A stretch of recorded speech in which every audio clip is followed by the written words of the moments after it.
പ്രിയമുള്ളവരെ, വചന പഠന ക്ലാസ്സിലേക്ക് ഏവർക്കും സ്വാഗതം. ഇന്നലത്തെ വചനം എല്ലാവരും പഠിച്ചു കഴിഞ്ഞായിരുന്നോ? നമുക്കതൊന്നുകൂടി നോക്കാം.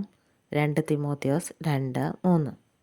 ക്രിസ്തുവിൻ്റെ നല്ല പടയാളിയെ പോലെ കഷ്ടപ്പാടുകൾ സഹിക്കുക. ഇനി നമുക്ക് ഇന്നത്തെ വചനം പഠിക്കാം. സങ്കീർത്തനങ്ങൾ 55:22. നിന്റെ ഭാരം കർത്താവിനെ ഏൽപ്പിക്കുക, അവിടുന്ന് നിന്നെ താങ്ങിക്കൊള്ളും.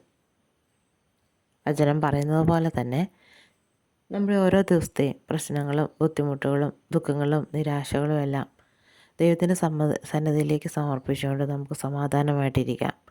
ദൈവം അതെല്ലാം നോക്കിക്കൊള്ളും എന്ന വിശ്വാസം എപ്പോഴും ഉണ്ടായിരിക്കണം. നമുക്കിത് 3 പ്രാവശ്യമായിട്ട് പറയാം. സങ്കീർത്തനങ്ങൾ 55:22. നിന്റെ ഭാരം കർത്താവിനെ ഏൽപ്പിക്കുക, അവിടുന്ന് നിന്നെ താങ്ങിക്കൊള്ളും. സങ്കീർത്തനങ്ങൾ 55:22. നിന്റെ ഭാരം കർത്താവിനെ ഏൽപ്പിക്കുക, അവിടുന്ന് നിന്നെ താങ്ങിക്കൊള്ളും. സങ്കീർത്തനങ്ങൾ 55:22. നിന്റെ ഭാരം കർത്താവിനെ ഏൽപ്പിക്കുക, അവിടുന്ന് നിന്നെ താങ്ങിക്കൊള്ളും.